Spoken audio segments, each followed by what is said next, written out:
नमस्ते। आज हम दूसरा अध्याय 10वीं कक्षा पहले अध्याय में रासायनिक समीकरण, उसके प्रकार, संतुलित करना, इनके बारे में चर्चा की थी। लेकिन अब दैनिक जीवन में उपयोग आने वाले कुछ ऐसे पदार्थ जिसको हम कुछ मात्रा में 9वीं कक्षा में पढ़ चुके हैं। जैसे हमने देखा होगा कि कुछ ऐसे पदार्थ होते हैं जो हम भोजन करते हैं या भोजन में हमारे उपयोग में आते हैं तो हमें कुछ खट्टे महसूस होते हैं। तो हम कई बार घर में माता जी कहते हैं ये आज बहुत खट्टा है। कई बार कुछ ऐसे पदार्थ होते हैं जो कड़वे लगते हैं, कुछ होते हैं जिनका स्वाद नहीं के बराबर होता है। तो इस प्रकार कुछ पदार्थ खट्टे, कड़वे और किसी का कोई स्वाद नहीं होता। तो इस प्रकार पदार्थ जो हमारे दैनिक जीवन में काम आते हैं, उन पदार्थों के बारे में आज चर्चा करेंगे, जिसका नाम है अम्ल, क्षार और लवण। ये हमारे दैनिक जीवन में उपयोग आने वाले कुछ पदार्थ हैं। इसको हम दैनिक जीवन में विज्ञान भी कहते हैं। पिछले साल जो पुस्तक चलती थी उसमें इसी प्रकार का एक चैप्टर था, दैनिक जीवन में रसायन। तो ये दैनिक जीवन में रसायन है जो हमारे नियमित दिनचर्या में काम आने वाली चीजें हैं, जिनका हम उपयोग करते हैं। तो जो नित्य प्रति हमारे दैनिक जीवन में ये भोजन के रूप में काम आते हैं। जैसे मैंने अभी बताया था, कुछ खट्टे लगते हैं, कुछ कड़वे लगते हैं, किसी का स्वाद नहीं होता है। कई बार हमारे घर में पिताजी माताजी सुना होगा आज एसिडिटी ज्यादा हो गई है। वो एसिडिटी का मतलब होता है जब खट्टापन शरीर में ज्यादा हो जाता है तो वो एसिड के रूप में क्रिया करता है, जिससे कि जलन पैदा हो जाती है सीने के अंदर। तो इस प्रकार के जो पदार्थ कौन कौन से होते हैं, किस प्रकार के हमारे दैनिक जीवन में काम आते हैं, उसके बारे में पढ़ेंगे। लेकिन कैसे पता लगेंगे, तो कुछ को तो हम चख कर पता कर लेते हैं, और बाकी अगर जानकारी करना जो चखा नहीं जा सकते, कुछ ऐसे पदार्थ जिनको हम चख नहीं सकते, उनको कैसे पता करना। तो उनको पता करने के लिए हमारे पास कुछ इस प्रकार के सूचक होते हैं, उनके द्वारा पता करते हैं। तो ज्ञानेंद्रिय हमारे एक प्राकृतिक रूप से दी गई सूचक है। ज्ञानेंद्रिय एक प्रकार का सूचक है जिनसे हम पदार्थों की जानकारी करते हैं। किसी को हम देख कर करते हैं, किसी को हम छू कर करते हैं, किसी को चख कर करते हैं। तो इस प्रकार आंख, नाक, कान, त्वचा, जीभ, इनके माध्यम से हम पदार्थों की जानकारी करते हैं। लेकिन कुछ इस प्रकार के प्राकृतिक रूप से और रासायनिक प्रयोगशाला में बनाए गए सूचक होते हैं जिनके माध्यम से इन पदार्थों की पहचान की जाती है। तो कौन कौन से सूचक, तो सूचकों के बारे में, तो सूचक यानी वे पदार्थ जिनके द्वारा किसी चीज की जानकारी प्राप्त की जाती है। तो वे पदार्थ जो रंग परिवर्तन द्वारा अम्ल या क्षार की पहचान करवाते हैं, उनको हम क्या कहते हैं, उनको हम सूचक बोलते हैं। यानी कोई पदार्थ अम्ल है या कोई पदार्थ क्षार है, तो सूचक के माध्यम से, उस सूचक के द्वारा हम उस पदार्थ की जानकारी प्राप्त कर सकते हैं। सूचक अब कितने प्रकार के होते हैं? सूचक दो प्रकार के बताए गए, एक प्राकृतिक सूचक, एक संश्लेषित सूचक। प्राकृतिक सूचक यानी जो प्रकृति से प्राप्त होता है। प्रकृति से प्राप्त सूचक को हम प्राकृतिक सूचक कहते हैं। जैसे हल्दी हो गई, हल्दी एक प्रकार का प्राकृतिक सूचक है। आपने कई बार हल्दी की सब्जी खाई होगी। हल्दी की सब्जी खाने के बाद जब आप साबुन से सबसे हाथ धोते हैं तो वो लाल रंग का हो जाता है। तो इससे पता चल जाता है कि आपने हल्दी खाई है, क्योंकि वो लाल रंग का पदार्थ है। या आपके जैसे हल्दी काटते हैं और अगले दिन जब विद्यालय जाते हैं तो हाथ पीले होते हैं, अपन कहते हैं कि हाथ पीले कैसे हो गए भाई। वो हाथ पीले का मतलब शादी से नहीं, हाथ पीले यानी कल आपने हल्दी की सब्जी खाई है इसलिए पीला रंग हो गया। तो ये सूचक हो गया, जानकारी होगी रंगों के माध्यम से। इसी प्रकार का एक प्राकृतिक सूचक जिसको लिटमस कहते हैं, एक लिटमस पत्र आता है जिसके माध्यम से हम अम्ल और क्षार की जानकारी कर सकते हैं। लेकिन ये जो लिटमस पेपर होता है, लिटमस पत्र जो बनता है, वो थैलोफाइटा एक वर्ग होता है। आपने 9वीं कक्षा में पादपों के कई वर्ग पढ़े होंगे। अगर अब सामान्य क्लास चल रही होती थी, प्रश्न आपसे मैं करता कि कौन कौन से पादप के वर्ग होते हैं, तो आपने बताया होगा कि थैलोफाइटा होता है, ब्रायोफाइटा, टेरिडोफाइटा, एंजियोस्पर्म, जिम्नोस्पर्म। तो थैलोफाइटा जो सबसे पहला वर्ग होता है, उस वर्ग में एक पादप होता है जिसे लीचेन पादप कहते हैं। उस लीचेन पादप से ही इस प्रकार का एक रस प्राप्त होता है जो बैंगनी रंग का होता है। वो बैंगनी रंग का जब होगा, इसका मतलब उदासीन प्रकृति है। बैंगनी रंग वो उदासीन प्रकृति का द्योतक है, तो उसका रंग बैंगनी होता है, उदासीन होता है। लेकिन अगर जब किसी अम्ल या क्षार से इसकी क्रिया करवाते हैं तो फिर इसका रंग बदलता है। तो ये एक प्रकार का लिटमस पत्र जो है सूचक की तरह कार्य करता है। ऐसे कई पौधों की जो पत्तियां होती है वो सूचक के रूप में हमारे काम आती है। दो ही पत्ती हमारे जीवन में खूब सूचक रूप में काम जाती है, लेकिन लिटमस पेपर ज्यादातर उपयोग में आता है। तो लिटमस पत्र बैंगनी रंग का रंजक होता है जो उदासीन प्रकृति का होता है। लीचेन नामक पादप से इसको प्राप्त किया जाता है, बनाया जाता है। तो इस प्रकार लिटमस पत्र होते हैं। अब लिटमस ये तो हो गए प्राकृतिक सूचक। फिर आते हैं संश्लेषित सूचक। संश्लेषित यानी प्रयोगशाला में निर्माण किए गए, मानव निर्मित होता है, संश्लेषण द्वारा, प्रक्रियाओं द्वारा निर्माण किया जाता है, उसको संश्लेषित सूचक बोलते हैं। तो मैथिल ऑरेंज और फिनोप्थलीन ये दो प्रकार के सूचक आप जब 11th 12th में जाएंगे तो रासायनिक प्रयोगशालाओं में जब आप टाइट्रेशन करेंगे तो उस समय आपको सूचक दिए जाएंगे। वो इंडिकेटर मिलाने से अम्लता और क्षारता का पता चलता है कि अम्लीय पदार्थ कौन सा है, क्षार पदार्थ, इसके रंग बदलेंगे। उस रंग के आधार पर वो रीडिंग आपको लेनी पड़ेगी। तो वो टाइट्रेशन जब करते हैं तो इन प्रकार के सूचकों का प्रयोग करते हैं। तो ये सब संश्लेषित सूचक है, मैथिल ऑरेंज और फिनोप्थलीन। ये प्रश्न आते कई बार के ये दो संश्लेषित सूचकों के नाम लिखिए, तो आप लिखेंगे मैथिल ऑरेंज और फिनोप्थलीन। कई बार आते हैं कि प्राकृतिक सूचकों के, तो लिटमस पेपर हो गया, हल्दी हो गया, ये प्राकृतिक सूचक हो गए। इसके अलावा किताब में 2-3 नाम और दे रखे हैं, वो प्राकृतिक सूचकों के नाम इसी में दे रखे किताब के अंदर। फिर एक प्रकार का और सूचक यही में मैं बता देता हूँ, वो है गंधीय सूचक।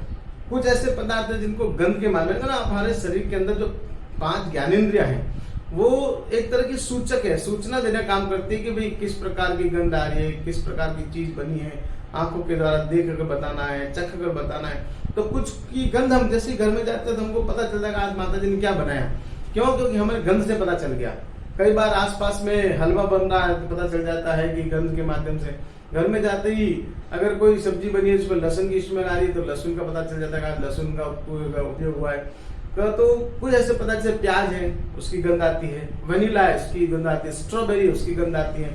इस प्रकार तो इस प्रकार के सूचक अम्ल या क्षार के संपर्क में आने पर गंध परिवर्तन द्वारा, यानी गंध परिवर्तन जब वो अम्ल या क्षार के साथ जब संपर्क में आते हैं तो उनकी गंध में परिवर्तन आ जाता है, जिसके कारण हम अम्ल और क्षार का पता लगा सकते हैं। तो ऐसे गंधीय सूचक भी कहलाते हैं। तो हमारे घरों में बहुत सारे गंधीय सूचक पाए जाते हैं, लौंग है, इलायची है, दालचीनी है, ये सब प्रकार के जो पदार्थ होते हैं वो गंध के माध्यम से पहचान कर सकते हैं। तो इस प्रकार के भी सूचक हम अम्ल और क्षार की जानकारी गंधीय सूचकों के माध्यम से कर सकते हैं।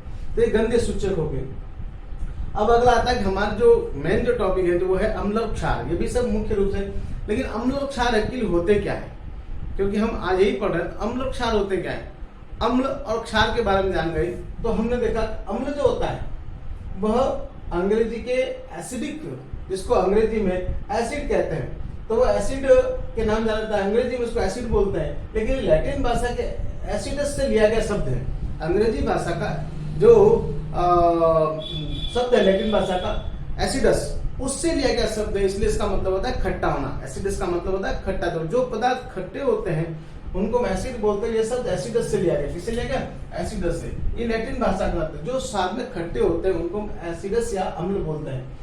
अब इनकी प्रकृति क्या होती है? तो नीले लिटमस, यहाँ हमने बात की लिटमस पेपर का, ये लिटमस पेपर जो नीले रंग का लिटमस होता है, तो नीले लिटमस पत्र जो है वो अम्ल के साथ क्रिया करते हैं। अम्ल के अंदर जब उसको डालते हैं तो वो लाल रंग के हो जाते हैं। तो नीला रंग जो होगा वो कैसा हो जाएगा? लाल, लाल रंग का हो जाता है। इसका मतलब उसमें अम्ल उपस्थित है, वो पदार्थ अम्लीय है। आप दही लेंगे, दही के अंदर नील लिटमस को लगाएंगे तो लाल रंग का हो जाएगा, मतलब दही के अंदर अम्लता उपस्थित है। तो ये जो अम्ल होंगे वो लाल रंग के पदार्थ में कन्वर्ट हो जाएंगे, लाल रंग के पत्र में कन्वर्ट हो जाएंगे, लाल रंग दिखाई देगा। इसका मतलब उसमें अम्ल उपस्थित है। नीला लिटमस पत्र लाल में परिवर्तित हो जाता है, इसका मतलब अम्ल उपस्थित है।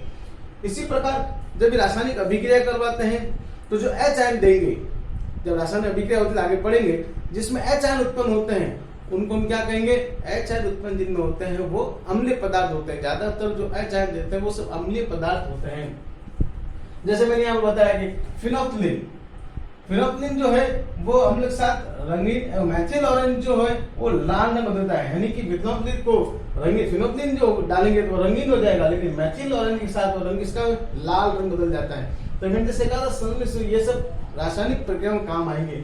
तो फिनोप्थलीन का जब उपयोग करेंगे तो अम्लीय पदार्थ रंगीन, अगर रंगीन हो जाता है इसका मतलब फिनोप्थलीन का उपयोग करने पर तो अम्लीय है, लेकिन मैथिल ऑरेंज का उपयोग करेंगे तो लाल रंग बदल जाएगा वो पदार्थ, इसका मतलब वो अम्लीय है। अब जैसे मैंने कहा था, अब अम्ल कौन कौन से होते हैं? ये सब हमारे सामने अम्ल है, ये रासायनिक अम्ल है, ठीक है। जो HCl है, H2SO4, HNO3, HCl का मतलब हाइड्रोक्लोरिक अम्ल, H2SO4 का मतलब सल्फ्यूरिक अम्ल, HNO3 का मतलब नाइट्रिक अम्ल, एक सिट्रिक अम्ल भी होता है, सिरका जिसे कहते हैं, वो भी इसमें पाया जाता है। तो इसलिए यह सब रासायनिक जो है हमारे पास रासायनिक को इनको हम खनिज अम्ल भी बोलते हैं। कौन सा अम्ल बोलते हैं? इनको हम खनिज अम्ल भी बोलते हैं। इनको हम खनिज अम्ल के नाम से भी जान सकते हैं। HCl, H2SO4, HNO3 ये रासायनिक प्रक्रिया में सबसे अधिक काम आने वाले पदार्थ हैं। और कहते हैं किसी भी देश की विकासशीलता या विकसित कितना राष्ट्र है वो इन अम्लों की उपयोगिता के आधार पर बता सकते हैं।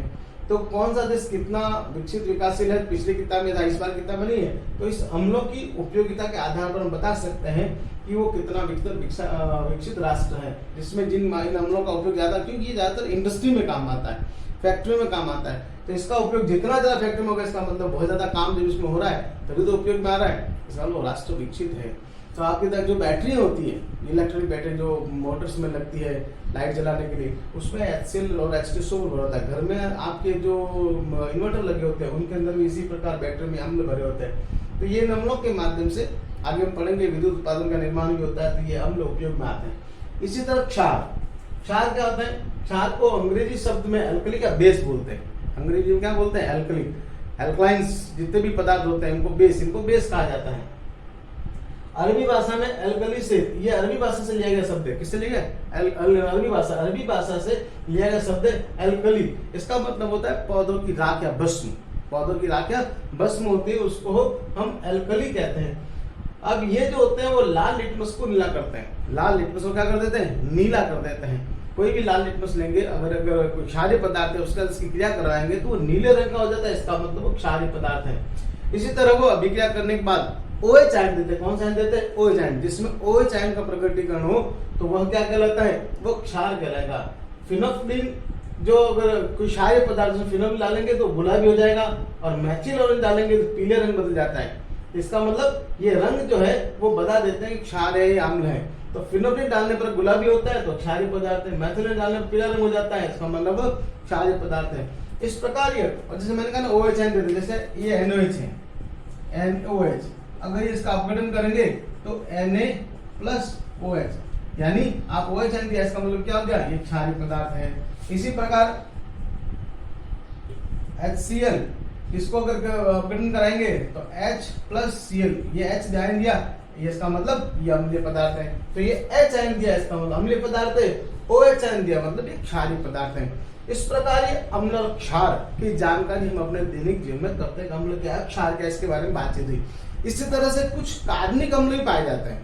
कुछ कार्बनिक अम्ल उसे कहते हैं, जिसे यानी कि जो हमारे जो भोज्य पदार्थ में या जो पौधों से प्राप्त होते हैं, प्लांट से प्राप्त होते हैं या भोजन में काम आते हैं, उसको हम कार्बनिक अम्ल बोलते हैं। जैसे इमली के अंदर होता है, दही के अंदर होता है। दही खट्टा लगता है, इसका अम्ल है। इसके अंदर इमली खट्टी लगती है, इसका अम्ल है। यानी जो भी पदार्थ खट्टा लगेगा यानी वो अम्ल है, जो भी पदार्थ कड़वा लगेगा उसके अंदर क्षार है। तो जो खट्टे होते हैं वो क्या कहलाते हैं? अम्ल। और जो कड़वे होते हैं वो क्या कहलाते हैं? वो क्षार कहलाते हैं। तो जैसे मैंने यहाँ लिखना भूल गया, यानी जो कड़वे होते हैं वो क्या कहलाते हैं? वो क्षार कहलाते हैं। तो जो कड़वे होते हैं, यहाँ लिख सकते हैं, जो स्वाद में कड़वे होते हैं वो क्या कहलाते हैं? वो क्षारीय पदार्थ कहलाते हैं। तो इस प्रकार हम लोग क्षार की जानकारी हो सकती है। तो जैसे मैं कह रहा था कि कार्बनिक अम्ल, तो दही जो है खट्टा होगा, वो इमली है, आपके अलावा संतरे हैं, इसके अलावा टमाटर है, इन सब के अंदर अम्लीय पदार्थ, जैसे कि नींबू होता है तो उसके अंदर सिट्रिक मिलेगा, इमली है तो उसके अंदर टार्ट्रिक अम्ल मिलेगा, दही है तो उसमें लैक्टिक अम्ल मिलेगा, और टमाटर है तो उसमें ऑक्जेलिक अम्ल मिलेगा। तो इस तरह आपने कई बार चींटी काटती है तो चींटी के अंदर भी फॉर्मिक अम्ल होता है, जिसका से जलन होती है, उसके ऊपर चूने का पानी लगाकर वो शांत कर सकते हैं। तो जब जलन होती है तो वो अम्लीय पदार्थ कहलाएगा, और खाने में स्वाद जब खट्टे लगते हैं तो उसमें कार्बनिक अम्ल होंगे। तो इस प्रकार ये अम्ल हमारे जीवन में काम करते हैं, लेकिन ज्यादा मात्रा में शरीर में ऐसी अम्ल की मात्रा उत्पन्न जो शरीर को खराब कर सकती है। तब हमारे अम्ल दैनिक जीवन में और कौन कौन से काम करते हैं उसके बारे में हम अगले वीडियो में पढ़ेंगे। लेकिन अगले वीडियो में हम पढ़ने वाले हैं कि अम्ल और क्षार की रासायनिक गुण क्या होते हैं। यह अधिक अगर एक तरह से देखा जाए भौतिक गुण है। भौतिक गुण का मतलब जो फिजिकल स्ट्रक्चर उसको भौतिक गुण कहते हैं, और वो किन किन पदार्थों से क्रिया करते हैं उसको रासायनिक गुण कहते हैं। तो हम अगले वीडियो में इन अम्ल और क्षार के रासायनिक गुणों की चर्चा करेंगे। इस वीडियो में हमने सिर्फ अम्ल और क्षार की सामान्य प्रक्रियाओं की जानकारी की है। धन्यवाद।